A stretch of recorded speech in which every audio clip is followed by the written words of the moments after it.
just after dawn on the 9th of September, 1943. A thin grey mist rolls over the Ligurian Sea as the torpedo boat Aliseo cuts through calm waters off the northeastern coast of Corsica. From the bridge, Commander Carlo Fecia di Cossato scans the horizon. Smoke still rises from Bastia's harbour, where only hours earlier, German forces seized the port, destroyed Italian ships, and tried to force a retreat. Now, scattered enemy vessels are making a run for it, hugging the coastline as they slip north. A lookout spots movement in the haze, 2 sub-chasers leading a string of armed barges and a mine layer. They're attempting a breakout. Moments later, muzzle flashes flicker across the water. Shells begin to fall, one splashes close. The crew braces, engines hum, turrets turn. The ship's commander issues a quiet order: open fire. In the hours following Italy's surrender to the Allies, most of the navy was immobilized by confusion, but not here. Off Bastia, Aliseo is about to enter battle, not against the Allies, but against her former comrades in arms.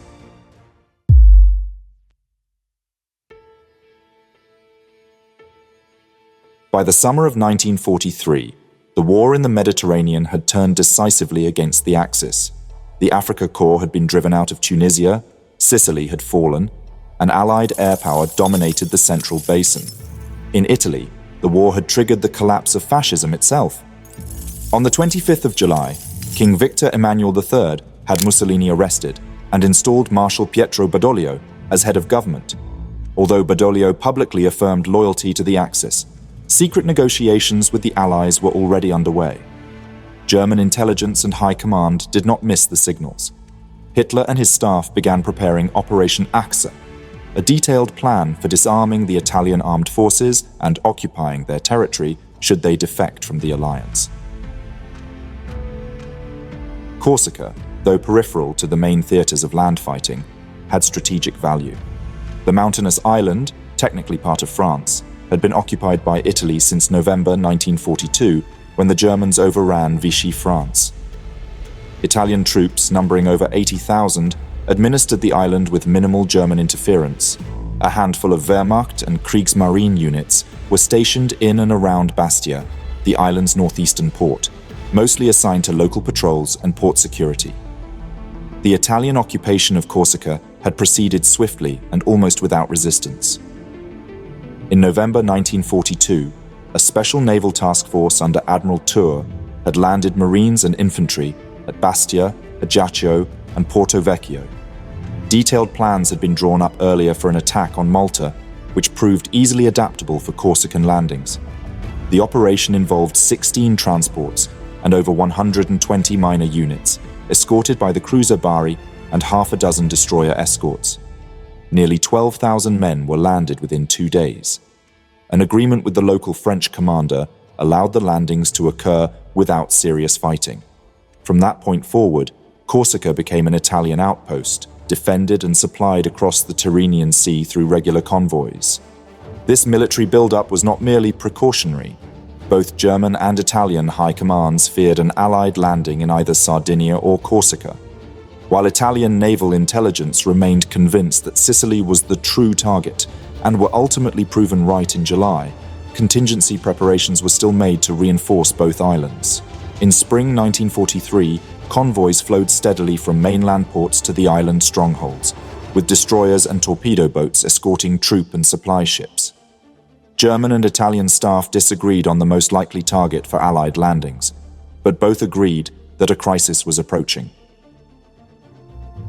When the Allies invaded Sicily on the 10th of July, it became clear that Italy's position in the Axis was crumbling. Mussolini's fall only accelerated Germany's preparations to take control. The Wehrmacht moved more units into northern Italy. The Kriegsmarine deployed additional S-boats, mine layers, and MFPs, Marinefahrzeuge, to the central Mediterranean, including Corsica and Sardinia. Bastia became a key point in these quiet preparations. There, the Germans stationed small naval units, including sub-chasers and armed barges, alongside a lightly reinforced garrison of coastal troops. The Italian Navy, Supermarina, was increasingly isolated from events on the ground. As negotiations with the Allies progressed, Italian commands received contradictory orders. The battle fleet remained on alert, while coastal commands were instructed to prepare for everything but commit to nothing. The Regia Marina still had operational ships, including modern cruisers and several torpedo boats, but political paralysis left them idle or scattered across a crumbling defensive network. On the 3rd of September, the armistice of Cassabile was secretly signed. Italy would cease hostilities against the Allies and join the war against Germany, but its announcement was delayed to allow Allied forces to land at Salerno. This hesitation nearly destroyed any chance of an orderly Italian transition. On the 8th of September, Eisenhower announced the armistice. Badoglio went on the air later that evening to confirm it. In response, the King, Badoglio, and High Command fled Rome. Supermarina issued stopgap orders to avoid hostilities unless fired upon and to concentrate ships at friendly ports. The result was confusion. Without central direction, the Italian fleet splintered. Some units attempted to comply, others were captured, and some were destroyed by the Germans. In Corsica, the German response was immediate. On the night of the 8th of September, shortly after the public announcement, German naval troops in Bastia executed a well-planned coup. They seized the port, detonated charges aboard Italian vessels, and destroyed the torpedo boat Ardito, killing more than 70 of her crew. The freighter Humanitas and MAS 507 were also damaged. Italian sentries were disarmed or shot, and key batteries around the harbour were temporarily secured. Amid the chaos, one ship escaped.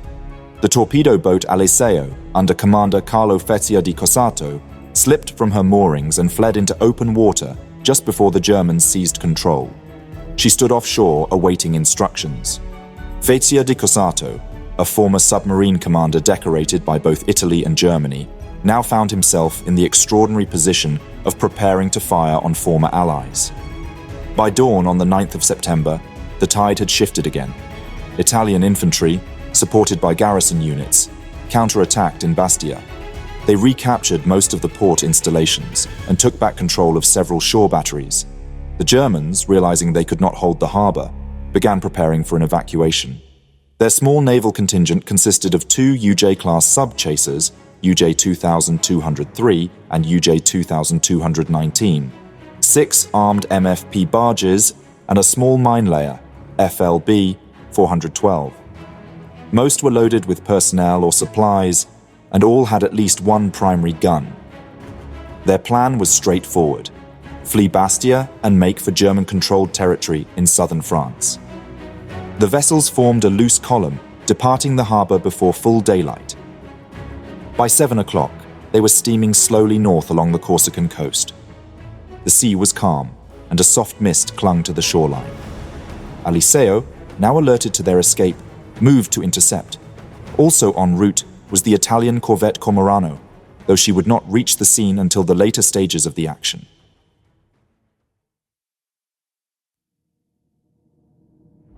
A low mist hung over the Corsican coast as the sun began to rise on September 9th. From the waters northeast of Bastia, lookouts aboard the Italian torpedo boat, Aliseo could make out vague, dark forms emerging from the haze. It was a convoy, clearly German, breaking from the port at first light. 2 sub-chasers led the group, followed by a string of barges and a mine layer. All were armed. Their intentions were unmistakable: escape north along the coast and reach safer ports under German control before the Italians could respond. Commander Carlo Fecia di Cossato, veteran of the submarine war and now captain of Aliseo, received his final orders: intercept and destroy the convoy before it could flee. Aliseo was alone. Her companion ship, Cormorano, was still some distance away. Armed with 4 100mm guns, torpedoes, depth charges, and light anti-aircraft weapons, Aliseo was fast and maneuverable. But she would soon be facing 8 enemy vessels, each carrying anti-aircraft weapons, some with 88mm cannons, others with rapid-fire flak guns. At 7:06, the leading German escort, UJ-2203, opened fire. Aliseo was approaching on a parallel course, trying to close the range. Shells splashed into the sea ahead. Seconds later, the second escort, UJ-2219, joined in. Tracers arced through the mist. Cossato held his fire until the range had closed to around 8,000 yards, approximately 7,300 meters, then ordered Aliseo's guns to return fire. For the next 25 minutes, Aliseo and the German column exchanged broadsides as the torpedo boat maneuvered alongside, zigzagging under fire. At 7:30, Aliseo took a direct hit to the engine room from an 88mm round, likely fired from UJ-2203. Steam blasted from her vents. She slowed, adrift for a moment. But Cossato's crew, drilled and efficient, scrambled below. Within minutes, they had patched the breach, rerouted systems, and brought her engines back online. Aliseo surged forward again. By now, the German convoy had begun to fan out.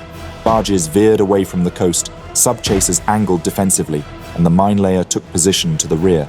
But Aliseo had regained speed. Cossato brought his ship hard to port and cut sharply toward the lead escort. At 8:15, Aliseo closed to point-blank range.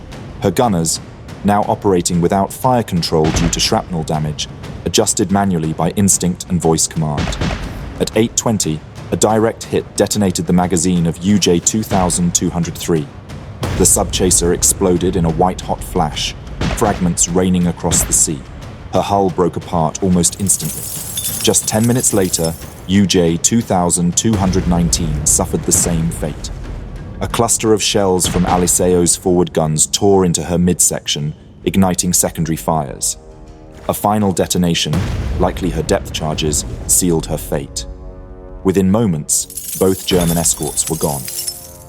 The rest of the German formation was now in full retreat. The Marinefahrpram and the mine layer turned north and northwest, scattering. Aliseo, now effectively in pursuit, charged at the closest group of barges. They returned fire with 20mm and 37mm cannons, raking her deck and superstructure.